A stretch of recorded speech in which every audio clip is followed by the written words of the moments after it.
Bagaimana kita tahu kemauan pasar, Pak? Kita harus mengikuti tren. Kita lihat dari pameran-pameran gitu ya. Kemasan seperti apa yang laku, kemasan seperti apa yang kurang diminati dari masyarakat itu. Tidak merasa disaingi dan menyaingi kok gitu, Iya, Pak? saya tidak takut tersaingi karena saya juga tidak ingin menyaingi siapapun. Kita punya jalan sendiri-sendiri. Rezeki sudah ada yang atur, Mas. Rezeki tidak akan tertukar. Kalau niat menyaingi, saya rasa tidak perlu. Walaupun duduk sama, tidak perlu dianggap itu pesaing.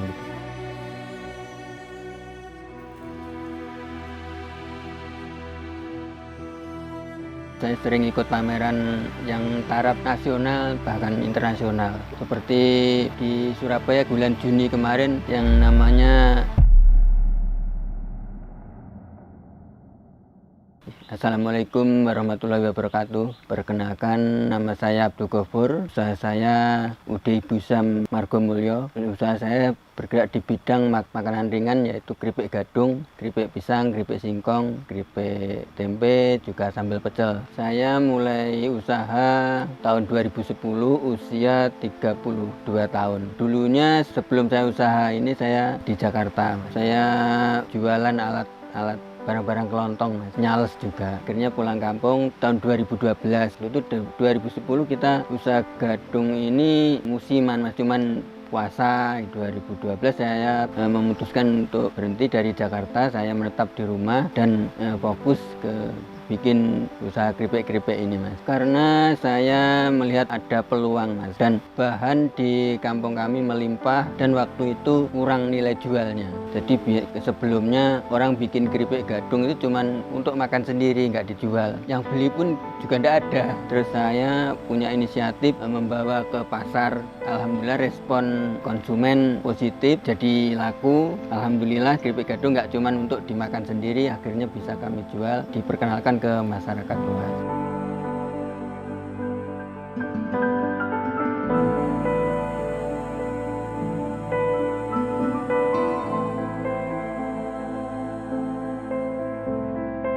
Waktu itu masih di pasar-pasar tradisional seperti di Kediri, Senoran Betek, Pasar Paing, ke pasar yang lain. Saya melakukan aktivitas pemasaran dari 2010 itu, Mas, sampai sekarang. Cuman kalau sekarang habis sakit ini, saya langganan yang pesen, kami kirim gitu, Mas. Saya sakit tahun 2021 kemarin, bulan Juli, paru-paru sama lambung, Mas. Jadi itu karena pola makan yang kurang teratur, juga dulu sebelum corona karena jarang pakai masker dan kerja saya itu malam, jadi kena udara dingin terus menerus, mungkin jadi akhirnya kena ini paru-paru itu, Mas. Saya bawa dagangan itu, Mas, produk saya itu keripik gadung, keripik pisang, keripik singkong, juga sambal pecel. Dibawa ke pasar. Bawa ke pasar malam hari, jam 2 berangkat, nanti jam setengah 6 udah pulang. Harus malam karena langganan saya itu kebanyakan tukang sayur keliling, Mas. Jadi mereka pun belanjanya juga malam, sebelum subuh itu mereka udah pulang, sudah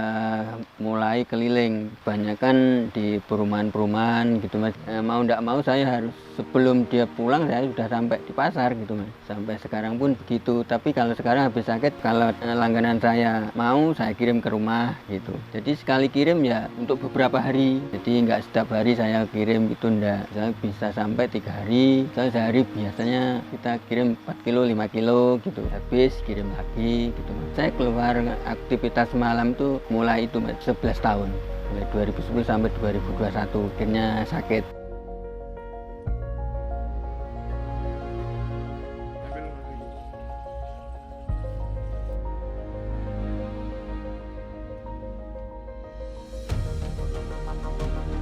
Kalau boleh saya berpesan kepada teman-teman untuk menjaga kesehatan walaupun bekerja keras, jangan mengabaikan pola makan karena kesehatan itu sangat mahal, sangat penting. Kalau kita tidak sehat, makan apapun tidak enak, Mas. Selama saya sakit, ya memang waktu itu dirawat kita pakai Jamkesmas gratis waktu dirawatnya. Tapi setelah itu biaya besar, apalagi saya udah sakit, istri juga anak pas waktu itu ikut-ikutan sakit juga. Istri saya juga kena kadar gula, juga tensi naik juga. Biayanya ya lumayan Mas habisnya. Bahkan tabungan juga sampai udah habis, masih tambah ngutang lagi ke sanak saudara sampai ngumpul sekian.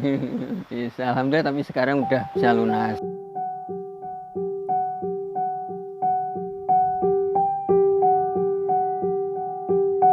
Setelah gadung ini saya ingin mengembangkan keripik pisang sama keripik singkong yang rasa-rasa Mas. Kebetulan kita sudah punya desain, ini juga halalnya sudah proses. Nah kalau sudah jadi halalnya saya bikin kemasan yang saset, semacam jajanan di supermarket yang gembung-gembung itu Mas. Kan kalau saset harganya relatif rendah, jadi beda sama kemasan standing food. Kalau standing food kan kemasannya aja mahal, otomatis kita nggak bisa jual murah gitu Mas. Kalau saset kan kemasannya murah, soalnya jajanan itu yang diharapkan repeat ordernya.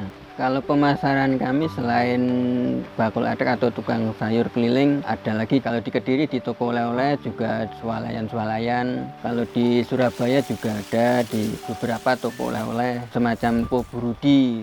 Di Surabaya itu toko oleh-oleh yang terkenal. Di Jakarta juga, di Bandung, Bogor, Bekasi. Dulu waktu pameran di Jakarta tahun 2019 mungkin Mas, itu saya dapat reseller ke distributor di sana. Alhamdulillah bisa sampai sekarang.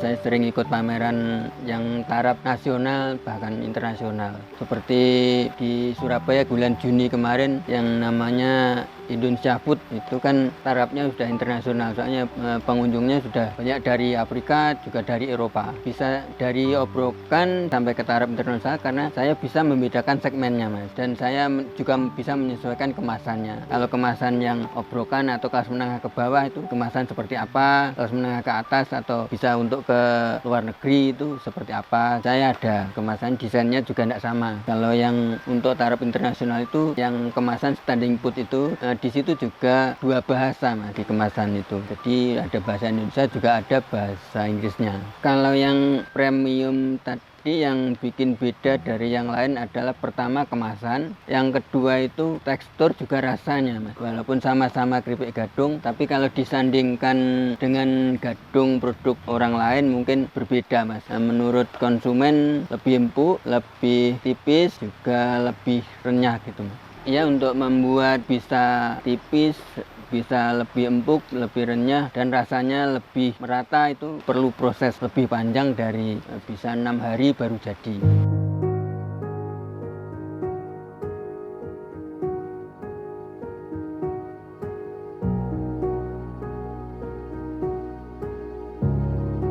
Saya menemukan resep itu kita belajar dari tahun ke tahun, ya jatuh bangun waktu belajar, sering gagal, ya nggak sekali dua kali gagal, ya kita terus berinisiatif, terus berusaha supaya lebih baik gitu.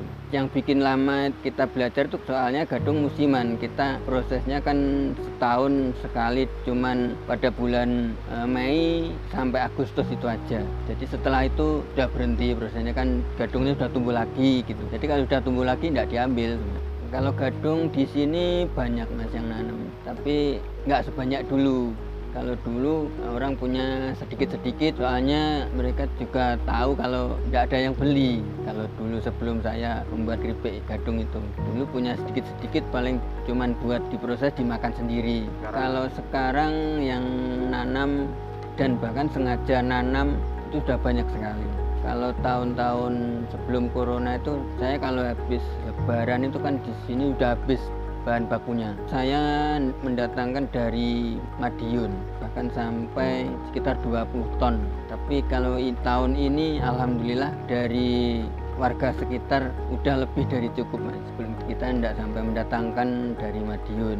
Kalau per kirim sekitar 2 ton. Itu harus selesai diproses sehari itu. Kalau enggak gitu rusak itu Mas, kualitasnya jadi jelek. Gadung itu kalau nggak bener cara prosesnya bisa bikin mabuk, juga keras, kadang warnanya nggak bisa bagus, kadang hitam-hitam itu. Kemungkinan besar karena pencucian yang kurang bersih atau perendaman yang kurang lama. Kadang mual-mual, pengen muntah, tapi kadang tidak muntah. Kalau mabuk kena gadung begitu.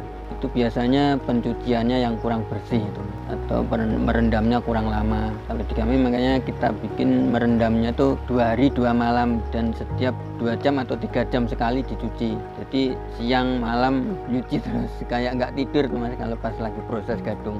Sampai dicuci sampai bersih, ganti-ganti air gitu sampai bersih. Kan kalau direndam diemin gitu, nanti 2 jam atau 3 jam dicuci, airnya kan jadi putih kayak air beras gitu Mas. Itu harus sampai bersih itu, kalau enggak sampai bersih bisa bikin mabuk.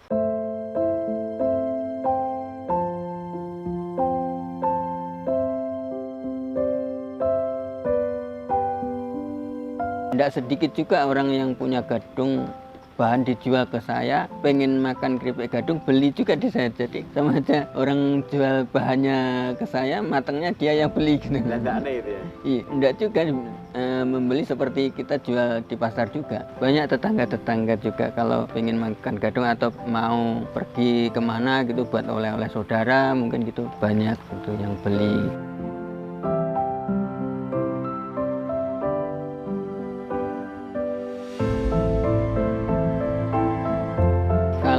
Sekarang setelah pandemi menurun ini, alhamdulillah semakin naik, hampir normal. Saya harus inovasi terus itu karena tiap waktu kan juga selalu berubah Mas. Kemauan pasar itu seperti apa. Jadi kita harus mengikuti, ya katakanlah mengikuti tren. Kita lihat dari pameran-pameran gitu ya. Kemasan seperti apa yang laku, kemasan seperti apa yang kurang diminati dari masyarakat itu. Kita harus tahu. Seperti kemasan standing pot seperti punya saya itu kita juga harus tahu segmennya kemana. Jadi kalau saya standing pot kita jual ke pasar tradisional ya enggak mau, soalnya harganya mahal, isinya sedikit. Yang dimau pasar kan harganya murah, isinya banyak gitu Mas.